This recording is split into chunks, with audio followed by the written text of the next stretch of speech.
But now, two or three things. Let us see. First, I will make clear what Sri Aurobindo's connection with Upanishad is, and then we'll go to the Upanishad direct afterward. He has written about the Upanishads in the foundations of Indian culture. That is where you find a very fine chapter, one full chapter devoted to Upanishads in foundations of Indian culture. One on Veda, one on Upanishad and Gita and so on.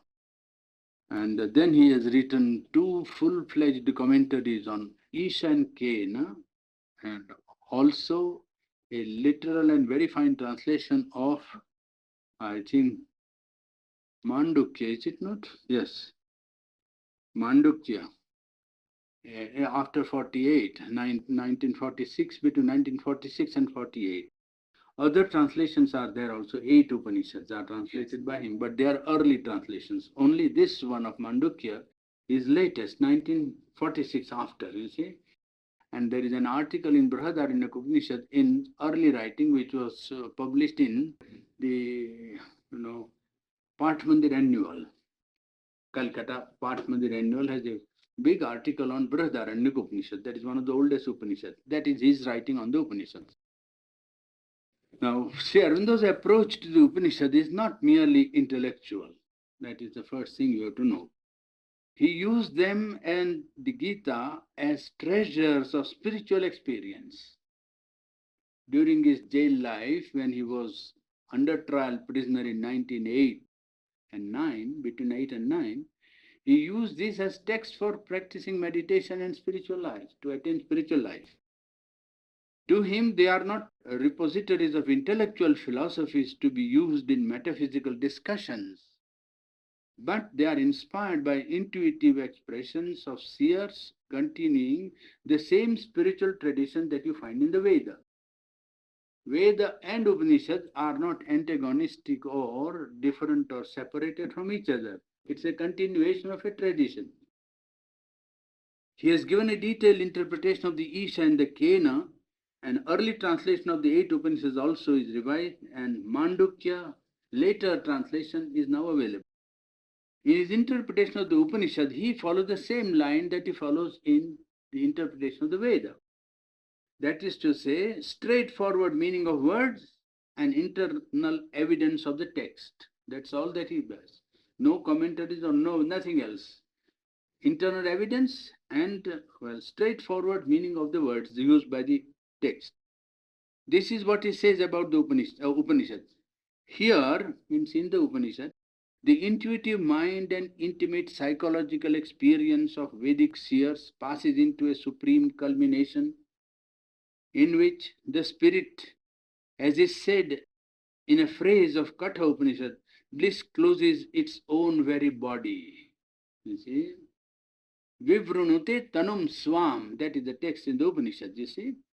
It reveals the very word of its self-expression in the Upanishad. The spirit reveals its very word of self-expression and discovers to the mind the vibration of rhythm, which, repeating themselves within in spiritual hearing, seem to bind up the soul and set it satisfied and complete on the height of self-knowledge. This is the comment on the Upanishad by Sri Aurobindo. I think it is in this, perhaps in the foundations. I'm not sure. The quotation is there in one of his writings. He further says that these works are not philosophical speculations. That is a great mistake which the Western people have committed. They have thought the Upanishads are philosophic. They are not philosophical speculations of the intellectual kind. A metaphysical analysis which labors to define notions, to select ideas, to discriminate those that are true, to logicize about truths, or else to support the mind in its intellectual preference by dialectical reasoning. Upanishad there's no dialectical reasoning in the Upanishad. And is content to put forward an exclusive solution. That is what the mind does. Mind does put an exclusive solution of existence in the light of this or that idea of reason and see all things from that viewpoint, in that focus and in that determining perspective. This is what the intellectual philosophy does. The Upanishad never argues. There is no argument in the Upanishad, no therefore and because. The Upanishads are, he writes in Indian culture, foundations of Indian culture, are epic hymns of self-knowledge, world knowledge and God knowledge. They are expressions, epic expression of self-knowledge, world knowledge and God knowledge. You get a triple expression of the power of knowledge. Some writers have advanced the contention. Now, I take one or two grounds because I don't want to get into nonsensical intellectual, verbiage and you simply throw it out for nothing. Some writers have advanced the contention that Upanishads represent the knowledge aspect in opposition to the ceremonial or the karma aspect of the Veda. Veda is ceremonial and ritualism, and Upanishad is knowledge and self-knowledge and what is Jnana Yoga.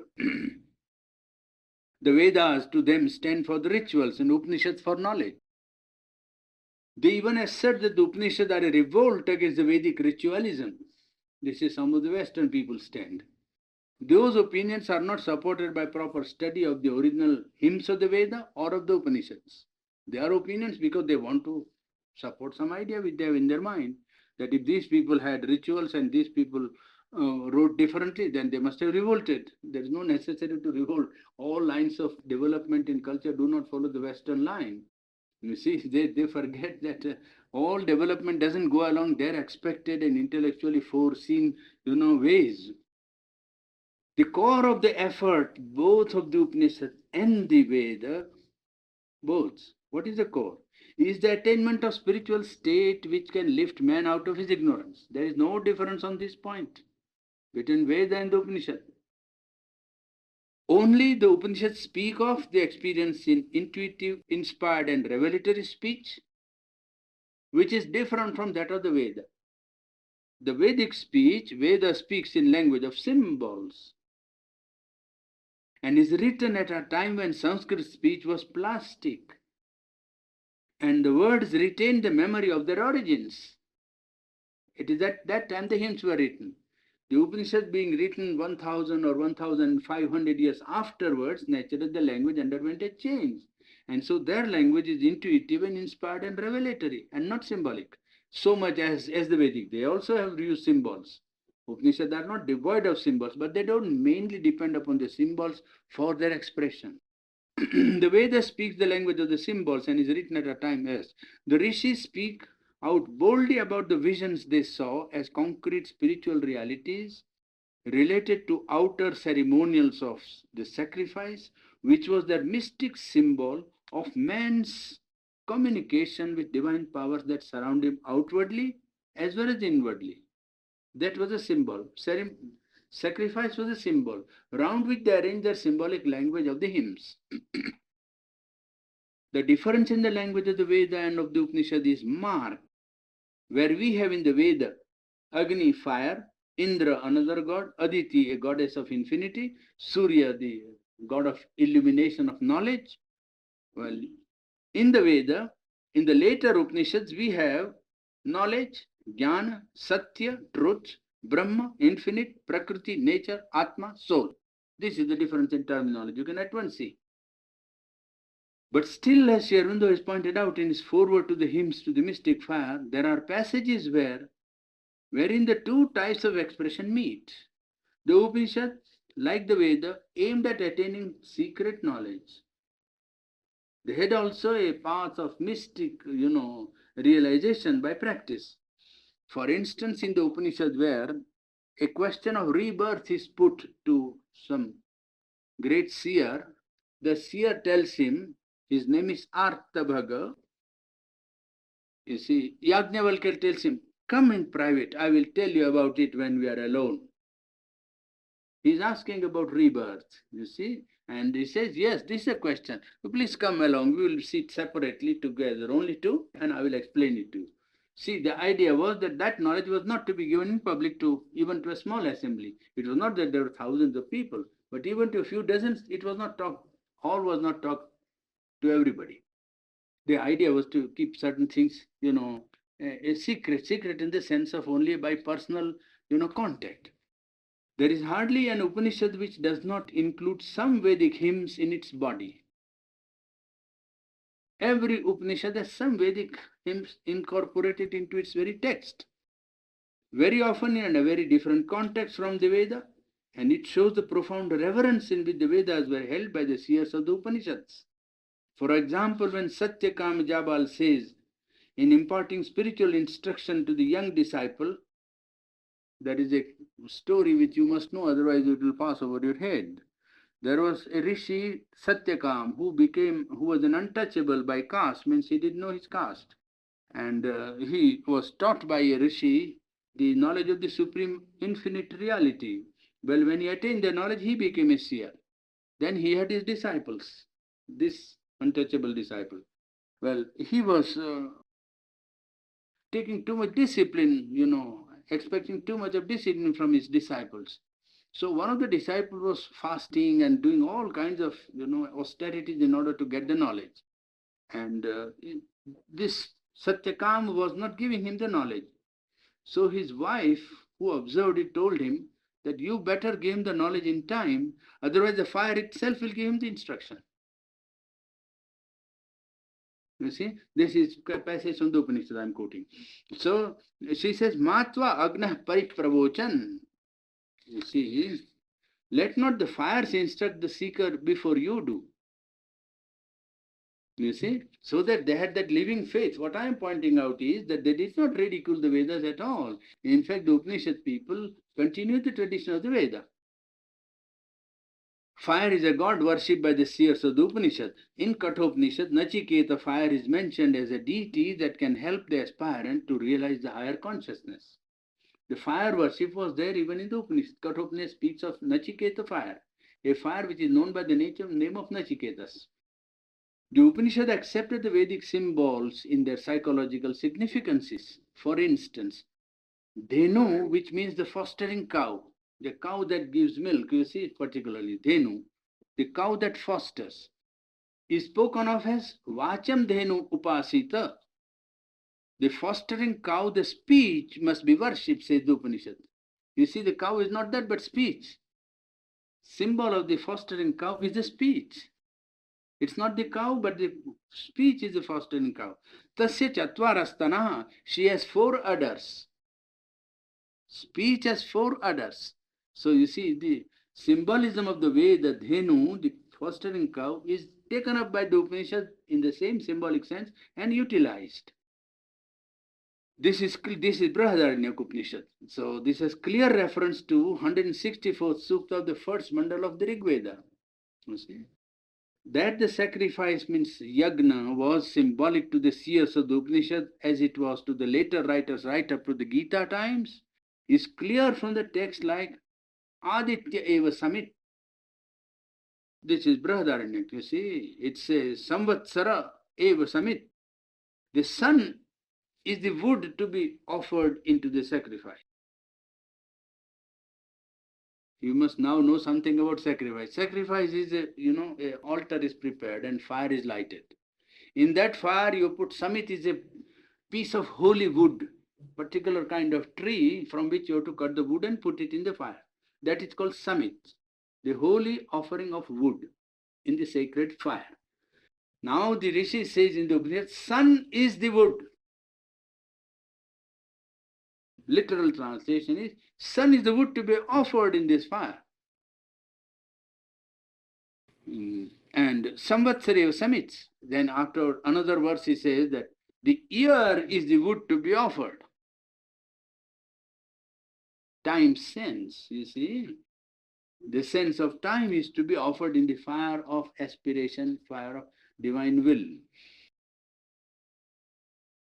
The sun is the offering holy wood for the sacrifice, and so also ear is the offering holy wood.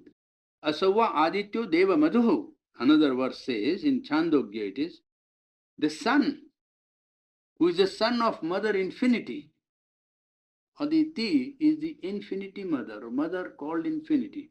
Aditi means, well, the infinity mother. It is literal translation is like that, you see. The infinitive is creatrix, yes. And it says the sun, who is the son of Aditi, son of the infinite mother. is the honey of the gods. This sun is the honey of the gods. It is the expression of the delight, sweetness of divine consciousness, you see. Because sun makes the world, is it not? Sun makes the universe. So sun is the honey of the gods. Sun, who is the child of infinity, is the honey of the gods. You see, the language is so bizarre that modern mind takes quite a time to get at it. Yes, but that is what Upanishads are, you see. Here you will see that the sun and the honey both are symbols. Honey is sweetness and sun is light, illumination of knowledge. Knowledge is the expression of sweetness, you see, for the gods. To the gods, the sun represents sweetness of the divine, delight of the divine. You see, knowledge is not devoid of delight.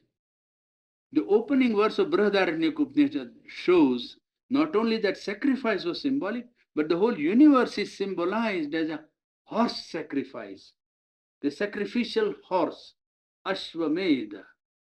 The whole universe is a horse, you see. And Ashwamedha, this is the Ashwamedha in which the sea is related to this horse, the oceans are related to the horse and to the dawn. The goddess dawn is the head of this horse.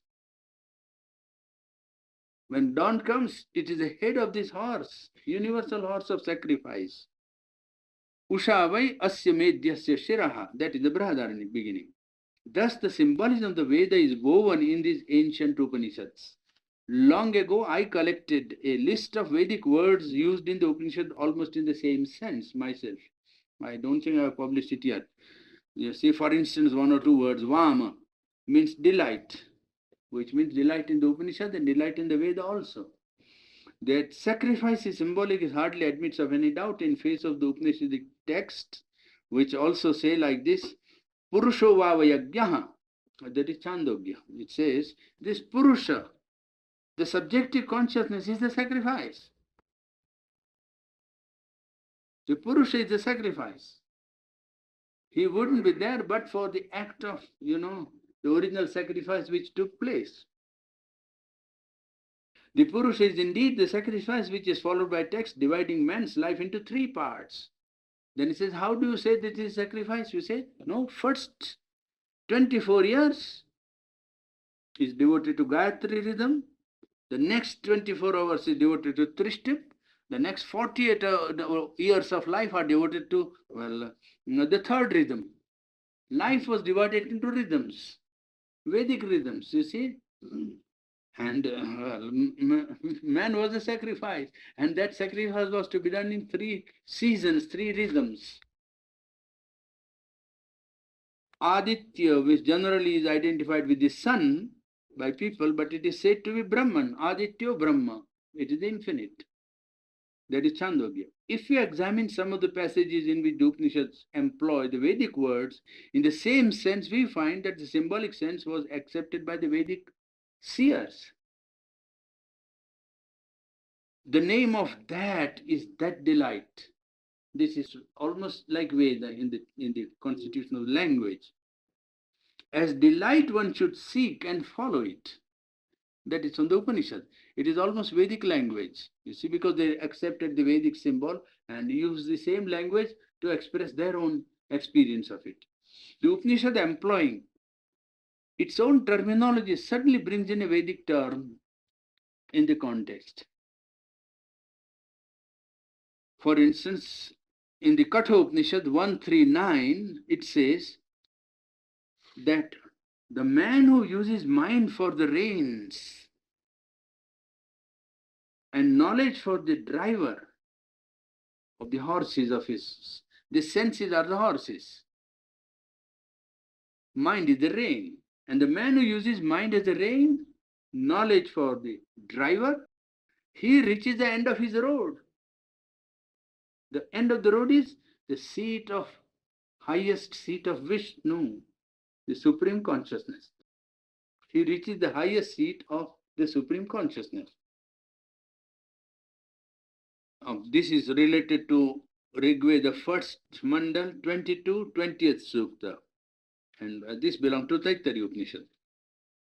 Of the Katha is the same as the Rigvedic text, this text that follows.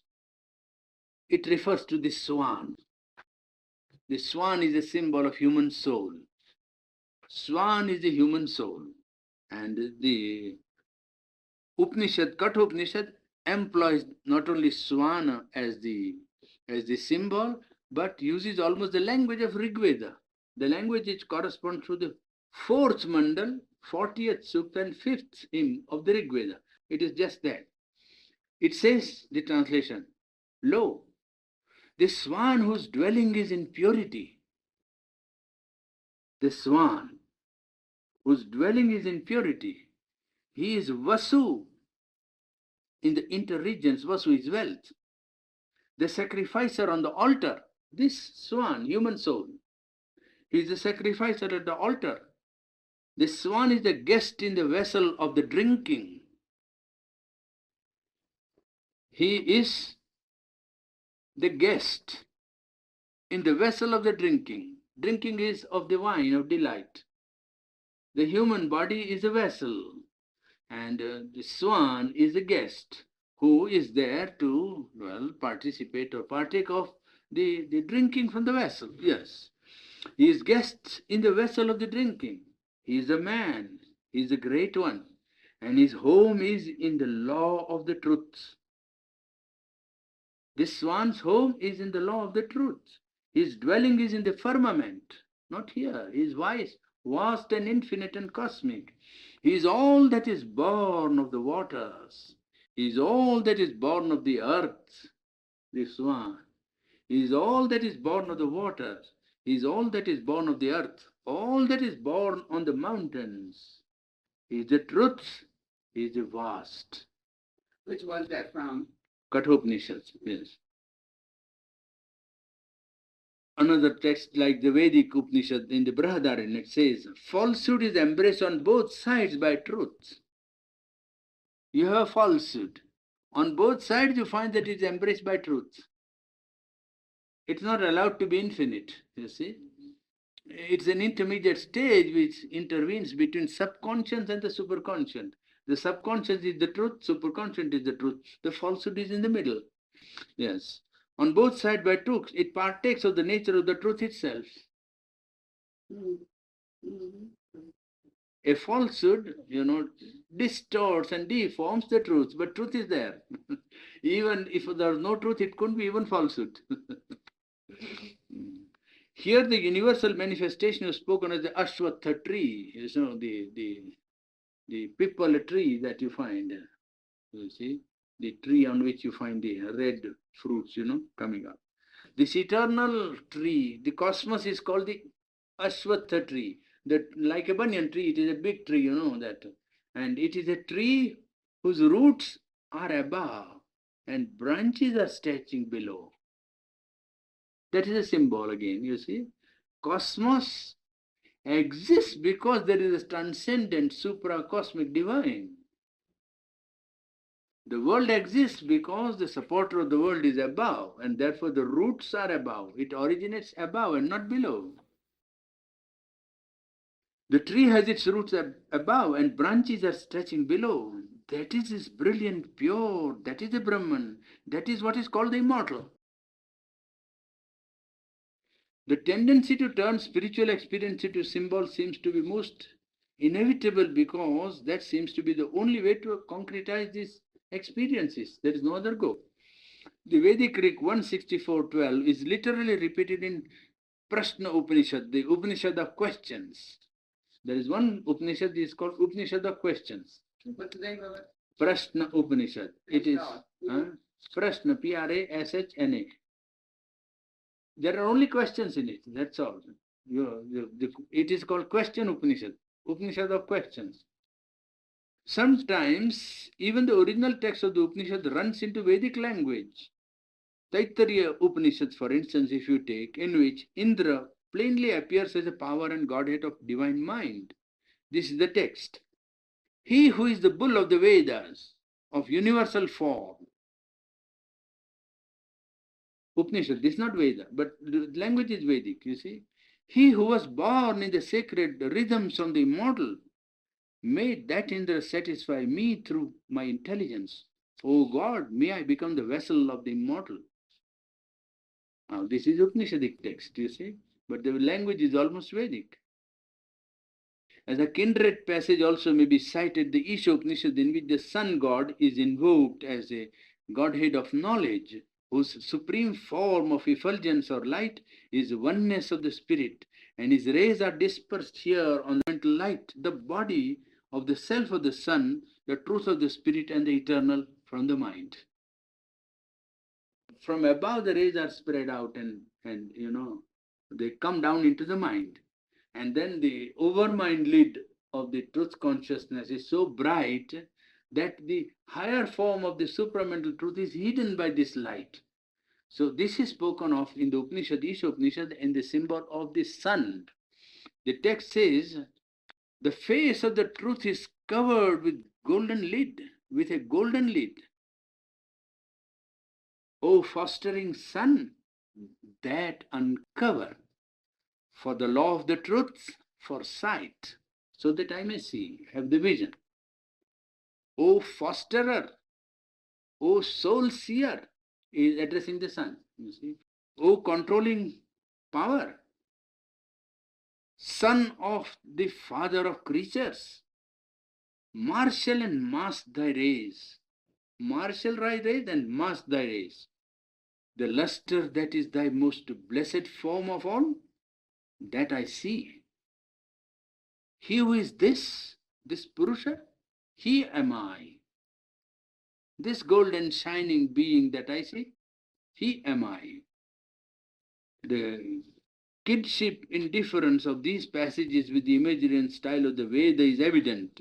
And the last, indeed, the phrases of the translation into the later and more open style of the Vedic verse of Atri, 5th Mandal, 62, first hymn. This is similar in style and substance and language to the 5th Mandal, 62 hymn, first number. Well, you find it very similar language. Here it is, I just quoted for parallel passage. Hidden by your truth is a truth. A truth is hidden by a truth. Ritena ritam api hitam. A truth is hidden by a truth that is constant forever. That truth is constant. Dhruvam. Dhruvam means constant, permanent. Yes. Where they unyoke the horses of the sun. Now this is terrible language for modern mind, and that is Vedic language, you see.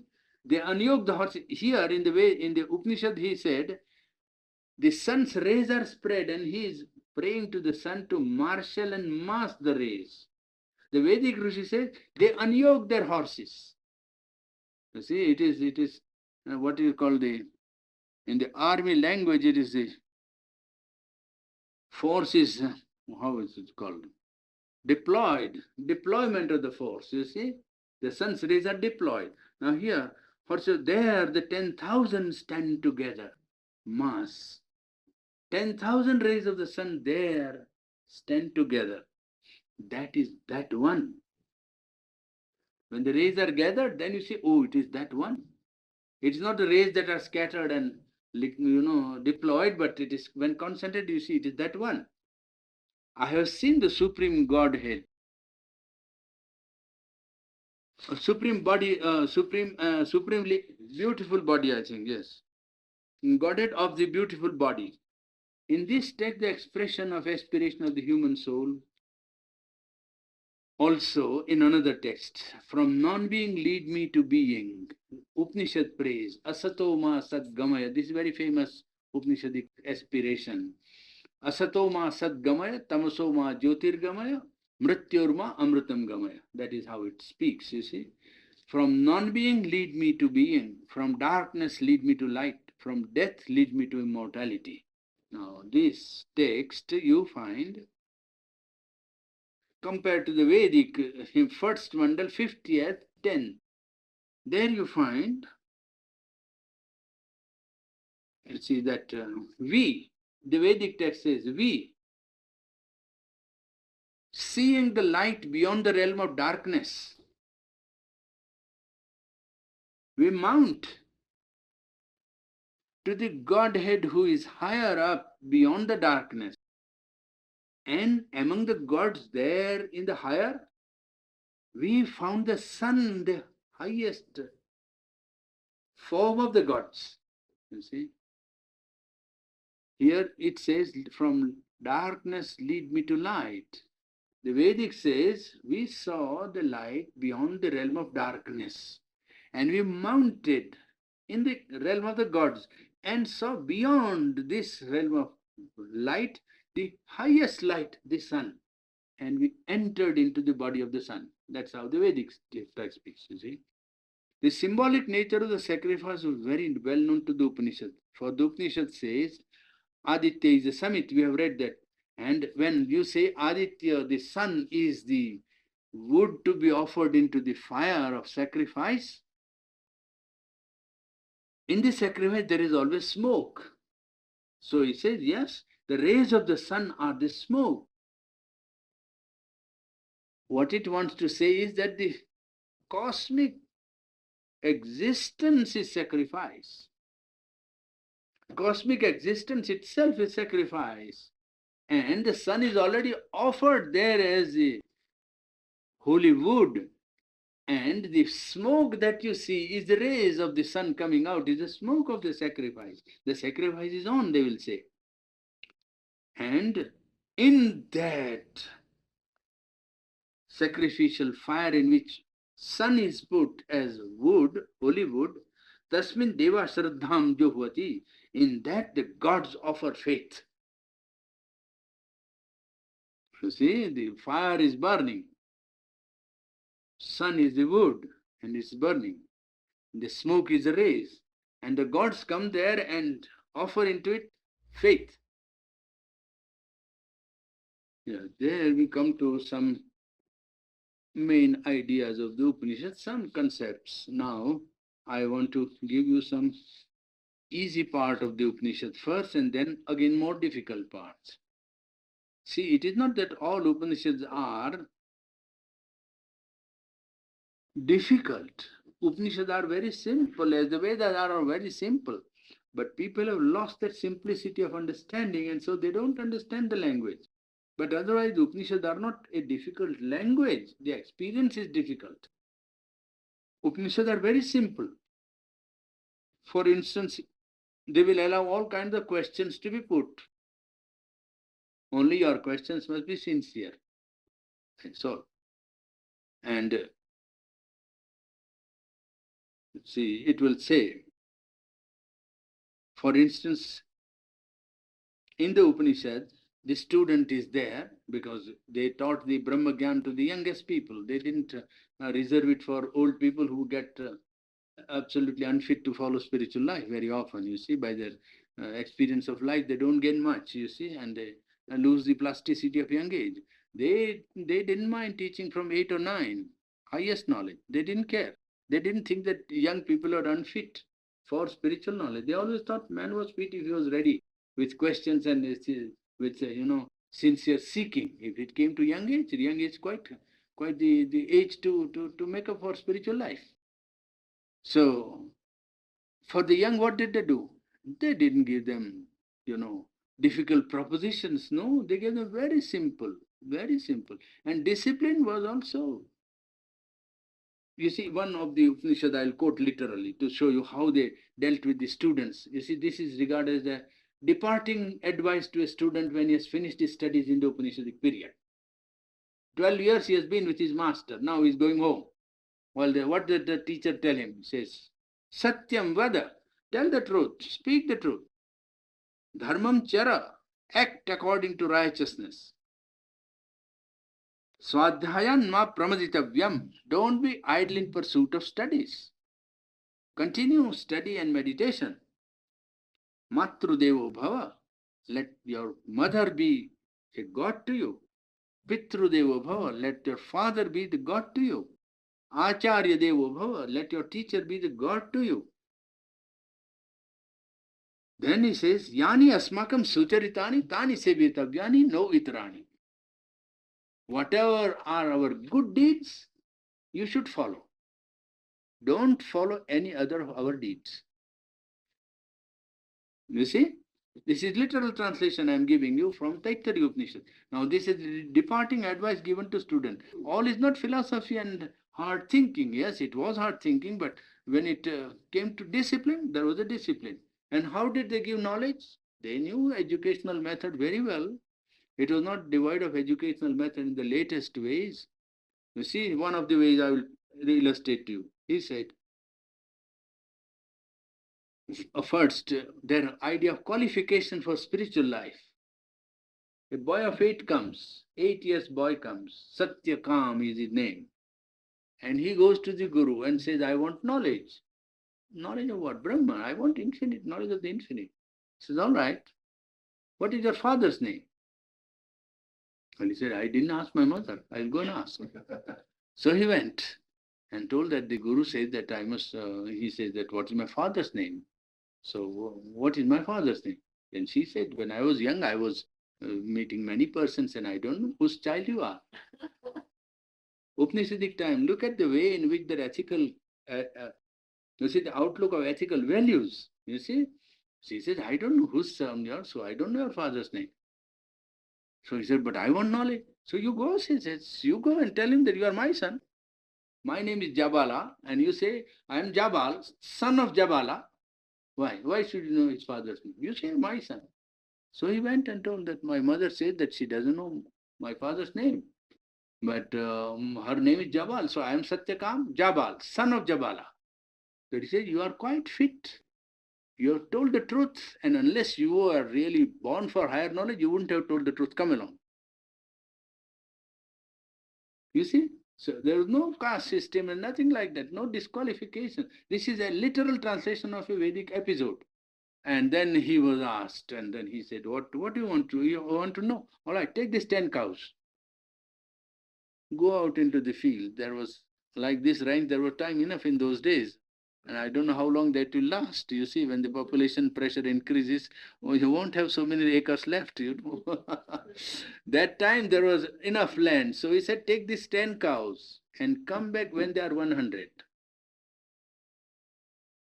That's all. You go. Goes.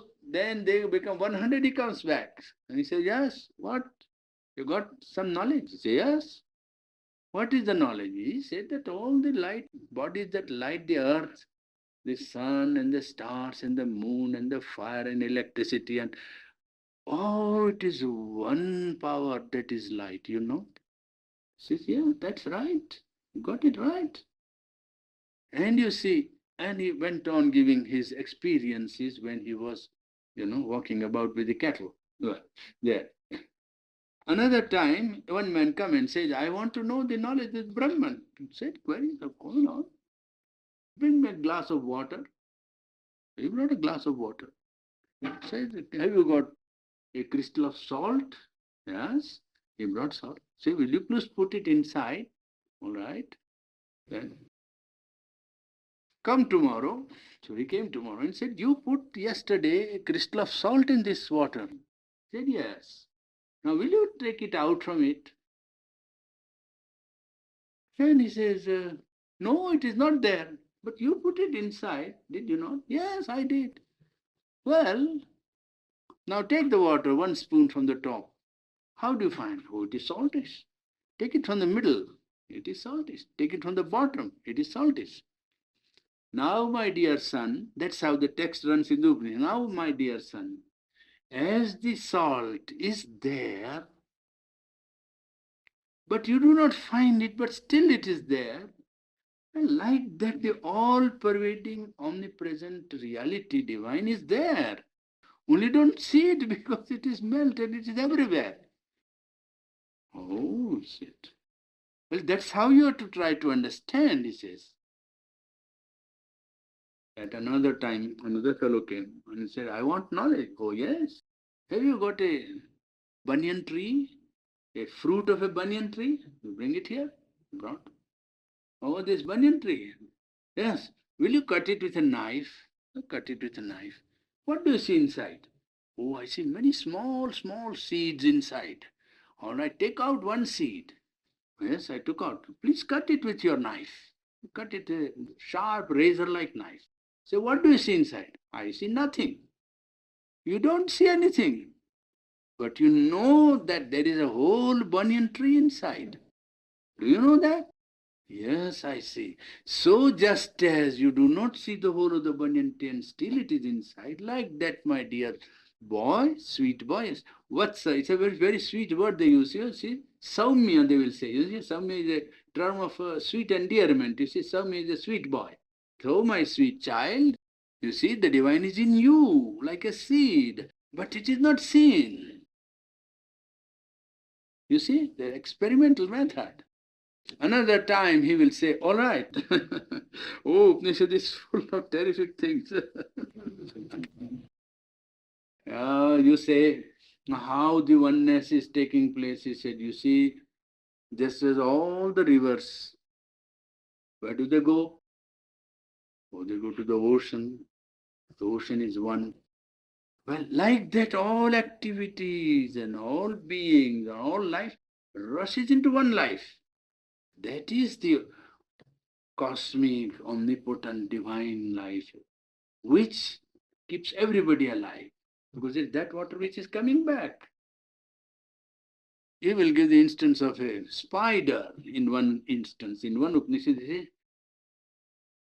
you see the spider? Yes. Now, how does he make his this web? He takes it out from within his own self, is it not? Like that, the infinite omnipresent reality takes out this whole universe from his own being and spreads out the whole web like the cosmos. And then he takes it back if he wants. He can always take it back within his own self. Like the spider who takes back everything again within his own self. You see, so they would have very simple, incidents also like that related in some of the Upanishads. There is a story of of a boy, Nachiketas. You must have heard about him probably. Young boy whose father was performing a sacrifice of, some merit he was wanting to earn. So he was in charity giving cows which are old and, milkless, means unmilking cows, that are dried up. And so the child felt very badly that why should he give such things? Charity must be the best thing you have got and must not give this kind of, things which you can't use yourself, so you make them say like old horse, as you say. You see. So he didn't want to tell his father that you shouldn't do, but he said, "Well, whom will you give me? You are giving the cows to these Brahmins who are here, but whom will you give me?" Their father didn't care. The whole ceremony was going on, and the priests were working, and so he didn't mind the boy. After 2 or 3 times, when he said, "I give you to God of death, to Yama, go to hell," as you say, you see. So he said, "All right, I'll go." So he went to the god of death and waited there. God of death was not there because his time was not up.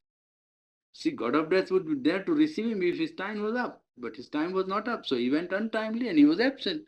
And 3 days he was sitting at his house. When he came back, he said, "Oh, well, I come from earth. My father told me to go to you, so I am here." Well, he said, "Yes, but you are my guest, therefore, because your time is not up. I can't have you in my charge." So, well, it's not good for me to have treated a guest without any, reception or some sort of, I should have given you some convenience. So, 3 days you have remained without anything. So, you better ask 3 boons to make up for my deficiency and my fault on my part. So he said, "All right, 3 boons I will ask. One boon is that my father should not be displeased with me when I go back. And second is I want to know about fire. How can fire lead one to the supreme consciousness?" So the god of death gave him the knowledge that if you light the fire and know how to perform the sacrifice of your will to the divine, that will by action will lead you gradually to the higher consciousness. And then he asked, "What happens to the man when he dies?" Then god of death says, "Don't ask that question. That is not a question which you should ask. That's a question I don't like to answer. I ask you, give you money, empire, gold, silver, whatever you like, but don't ask what happens to a man when he dies, because that is not a good thing for you to know, and I don't like to explain it like that. He said, no, if you don't, all right. You said 3 boons, I have asked 3 boons. This is my last boon. If you don't give, I don't ask any other. This is the only thing I want to know. He said, but ask money. He said, you see, man is born like blade of grass. Sasyam apachyate martyaha. You see, like blade of grass, the human being are born and die and again born and die. And one has known that he is ultimately going to die, who is going to enjoy long life. So you better tell me if you want, otherwise keep your word, otherwise I don't want to ask anything. Then he explains to him what happens to a man after death. You see, God of death explains. Now that is a story of Nachiketas, another young boy.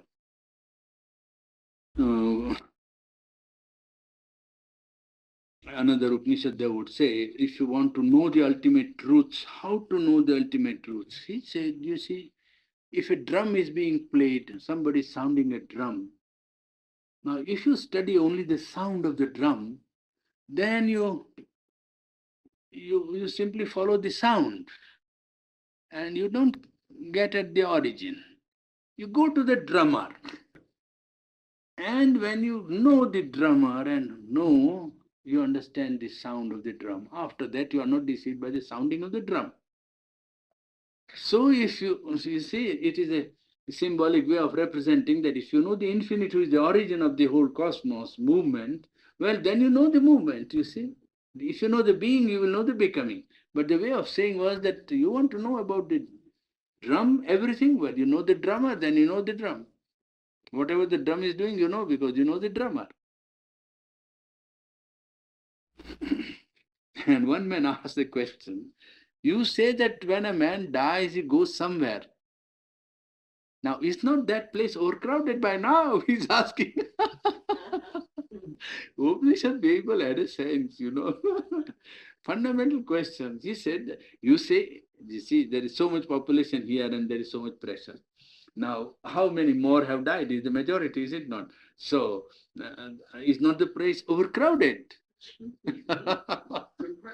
Thereby, there is a funny story. There was in Pondicherry, there was one fellow who predicted that tomorrow the world is going to come to an end. That was some time back also, something happened. So in Pondicherry, somebody brought the news that tomorrow the world is going to end. And we were walking out on the pier there on the sea, and that we were laughing at it and enjoying the joke, more or less. Then we found somebody lying flat on the end of the pier. So asked him why I asked that fellow why he's lying down. So he said that they predict that tomorrow the world is going to end. And then the prediction is that the last day of judgment, then it will be the last day, is it not? And the world ends the day of judgment. Then all the dead will rise. Then he said, at that time there will be no place for me to stand, so I secure it now by lying down.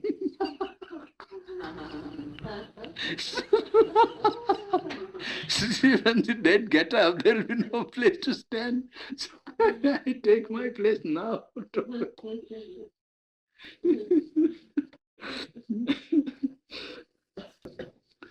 But with regard to some of the most fundamental questions, the Upanishad has very, very rich treasure of experience to offer in the form of visions, in the form of experience, in the form of intuition, in the form of inspiration, in the form of revelation. Profoundest truth sometimes, you see, as I quoted the Upanishads, for instance, the opening verse when we began the discourse here. You see, all this is for habitation by the Lord. Whatever movement you see in the universal movement is for habitation by the Lord. Now, it is not Brahman, not one omnipresent reality, but the Lord, Isha, ruler. You see, it is not the conception of an omnipresent reality, only present as a state of consciousness, but as a ruling power. You see, it is all that you see is for habitation by the Lord. You see, all this that I see, literal translation, all this that I see is for habitation by the Lord. Means he created the world as his habitation, you see. Then it says, Only by doing actions you must expect or hope to live 100 years. Not by renunciation, you see. Only by doing action, kurvanneveha karmani jijivishat satam samaha. 100 years if you want to hope to live, you can only hope to live by doing actions. Only by doing actions. And the description of that is, where is that? Tadure, it is far. Tadu antike, it is near. That is far and that is near. Yes. It is within everyone. It is outside everyone. Tadu sarvasya bahyatah. Tadantarasya sarvasya tadu sarvasya bahyatah. It is inside everything. It is outside everything. How did he create the world?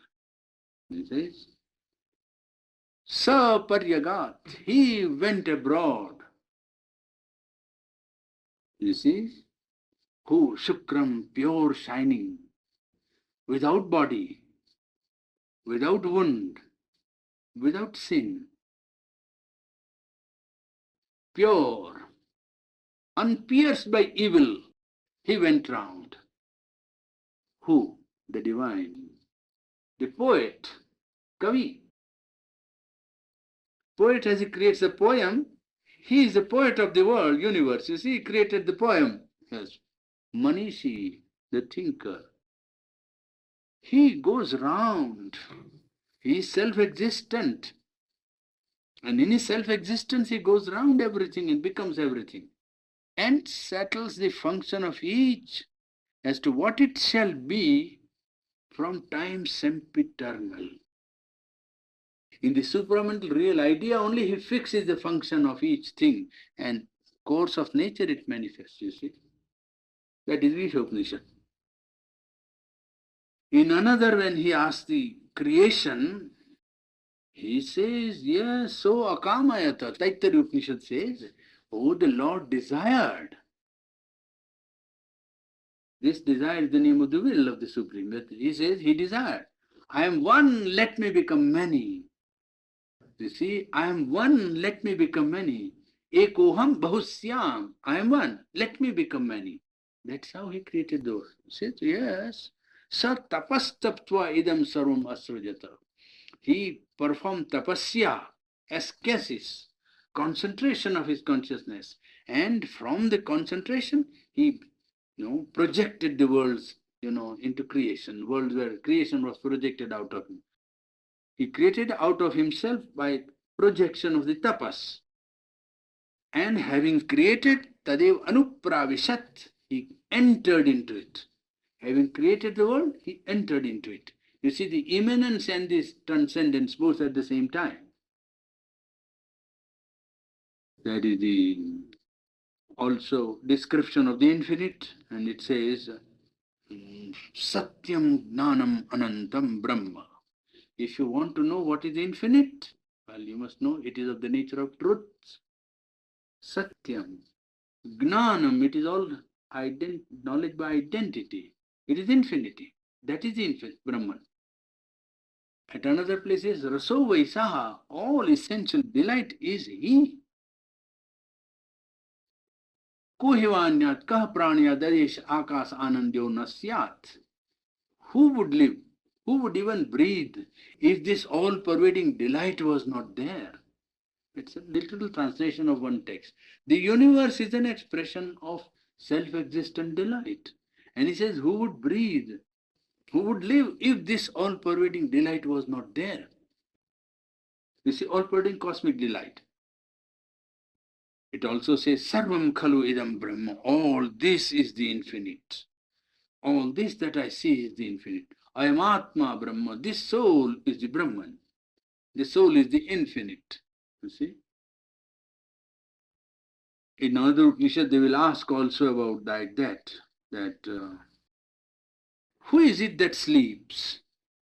Psychological conditions also they inquire into. Who is it that sleeps? When the body is asleep, who is it that sees the dream? Kani swapiti.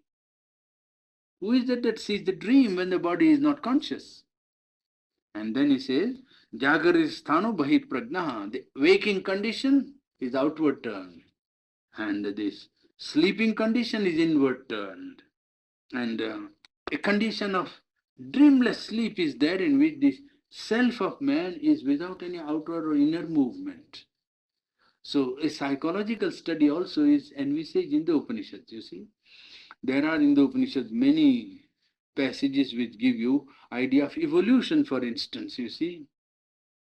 In one Upanishad, I think Aittara Upanishad, it says like this, that the gods were waiting to find some place to manifest themselves. Then they prepared a body of the cow and brought it. Oh, he said, yes, that is all, but no, not good. That's not proper. Then the horse was brought, body of the horse. You see the physical organism. He said, no, no, no, that won't do. Then the body of man, he said, that is well made. We will enter into it.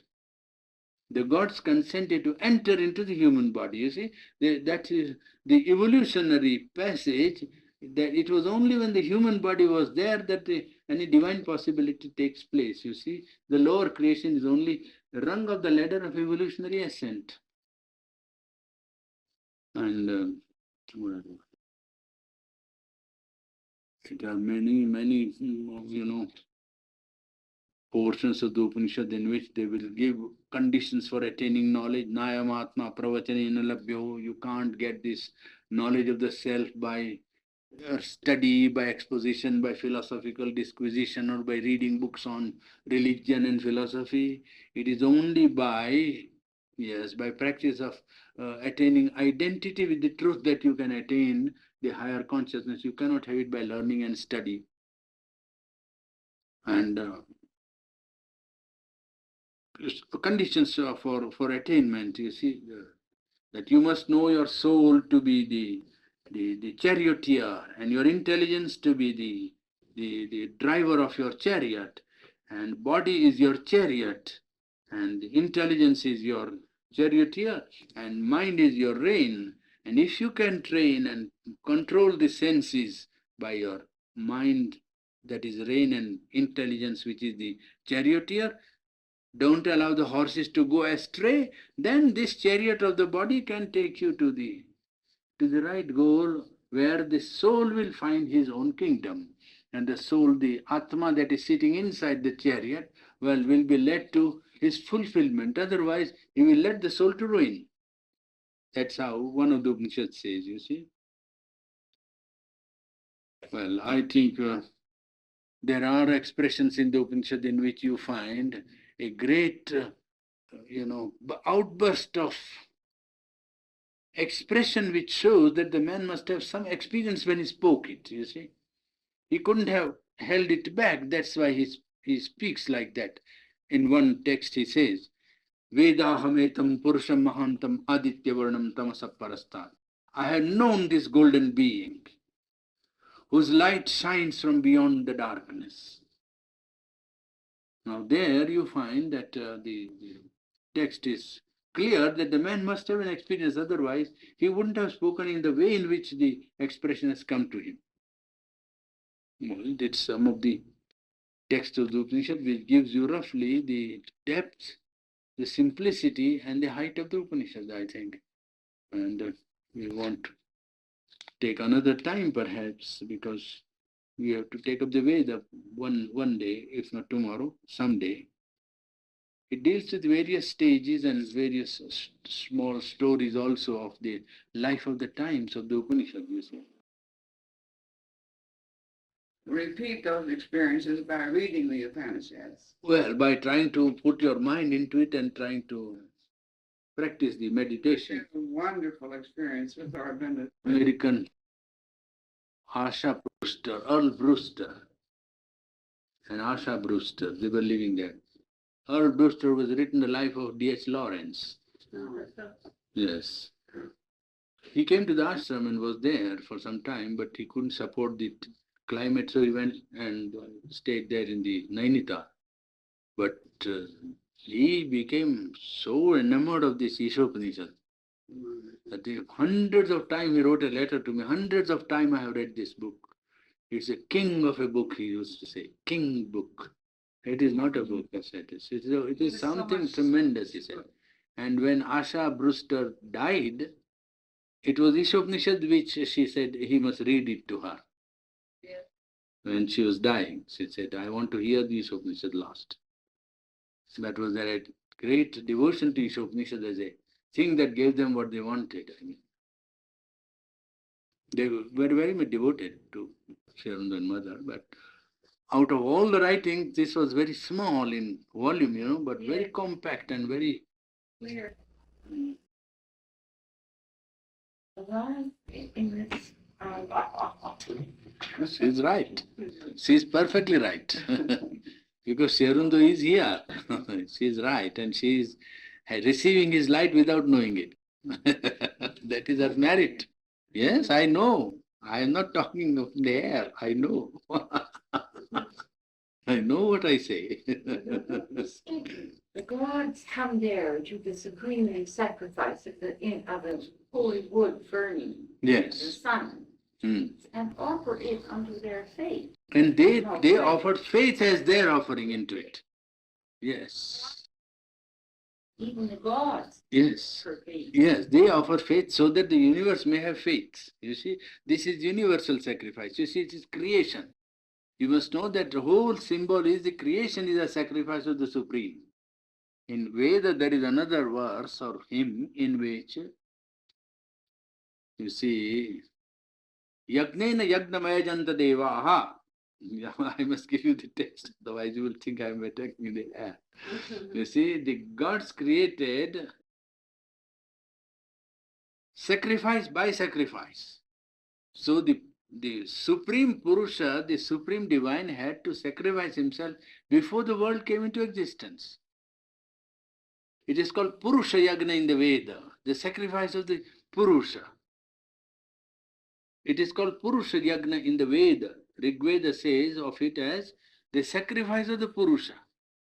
When he sacrificed himself, then the world came into being. And Sherunda refers to it in the mother by saying that it was not only Purusha, but sacrifice of the Supreme Mother that was there. The higher consciousness he sacrificed. By mother, he means the dynamic divine consciousness. He gave up his divine consciousness, then the world came into being. You see? That's it. So the world starts with the first sacrifice. Sacrifice in the sense of self-giving. And the self-giving was first done by the Supreme. Then the world is there. Now in the world again sacrifice is necessary for growth. The law of sacrifice is therefore necessary for growth towards the light. And sacrifice is the demand of the divine will that is at work, because the fire that is in the sacrifice is the divine will. The fire that you light is the fire of aspiration. You don't sacrifice unless you have aspiration. You never sacrifice unless you have aspiration. You sacrifice only when something has pulled your aspiration towards fulfillment. The sacrifice is there when there is some aspiration. You see, in fact, the fire is the symbol of aspiration. Man says, I want to be pure. It's a flame. When a man says, I want to control, it's a flame. It's a flame. This is a fire. He says, I want to reach the divine. It's a flame. When a man says, I want the divine knowledge, that is a fire. If he can make it into a fire, if he simply puts it away into shelf and says, I want to know, and sleeps over, well, nothing happens. But let him make it a flame. You understand? That's right. Yeah, that is sacrifice. That is the fire. In that you have to put everything. When you once light the fire of aspiration in the heart or in the mind, in your emotional being or in the heart, you light the fire of aspiration. Well, then you progress toward the light. That is Vedic sacrifice. That is Vedic yoga. You see, they will say that you must do sacrifice. But it's not the sacrifice, it's the lighting the fire. It's not reading the books that gives you knowledge, it says. Have you lighted the fire? Otherwise there is nothing. You have not done the right work. If you have not lighted the fire, the whole life is non-Aryan. You are not Aryan. You become Aryan only if you light the fire. And the fire must be there in the altar of the heart or altar of the mind. A flame that burns to truth, to reality, to fulfillment, to divine, to something more than what you are. That is the flame. Flame that awakens in the heart of man is representative of the divine flame, the divine will. It is not man's property, it is not man's creation, it is the divine's gift, or the divine guest, as the Veda says. It is the divine guest in man. This fire that makes him feel an aspiration for higher life, that makes him feel that everything is secondary and this is primary. Well, that is fire, and that is the divine guest in man. Atithi Divyaha, they will say. It is the immortal guest in the mortal. Marteshu Amartyaha is, you see, the divine guest in the mortal. It is the immortal guest in the mortals. Fire. This statement also, action, the sense of action, settles the function of each in time eternal. Yes, that is real idea. What we study in the life divine is real idea in the supermind. In the truth consciousness, the divine perceives the self-awareness of his own self like a poet perceiving a poem within his own self. You see, and all their potentiality of that expression is fixed there. When the universe unrolls and manifests, what was there as a real idea comes out here in manifestation. You see, take the sample of a seed becoming a tree. That gives you some rough idea of what this sentence means. That in the seed, the whole idea of the tree is involved. You see, it is there present as potentiality. The real idea of which it speaks, that is, fix the things in seed. Fix the thing as seed. And then everything, when it evolves, only what is in seed will come out. Nothing else can come out. Isn't it? Yes. It cannot, it is fixed like that in potentiality. That is a divine wisdom there, which saw the functioning of things in years sempiternal. In knowledge, this can become only this can become only this can become only this. And that was so fixed that it can, when it comes out into manifestation, only that happens. That's rather colossal. Yes. Yes. Oh, more than tremendous. It is not more than tremendous, it's more than tremendous. It is something terrific. Yes, yes, it is seen there. And man's business lies in harmonizing with that sight. What he has seen, we must see. Then it's our fulfillment. Otherwise, you go round and round till you see what he sees, what he has seen. Otherwise, you go round and say, oh, I am not happy, oh, there's nothing, but shall I do this or shall I not do this? Shall I think this? Shall I? Oh, that's all right. When you know, oh, now I know, that's all right. That has to happen here. That must come down in my life. I must embody the divine will and his intention. Then the problem of man is solved. He is fulfilled on earth. When he knows that intention, you see, like a seed becoming a tree.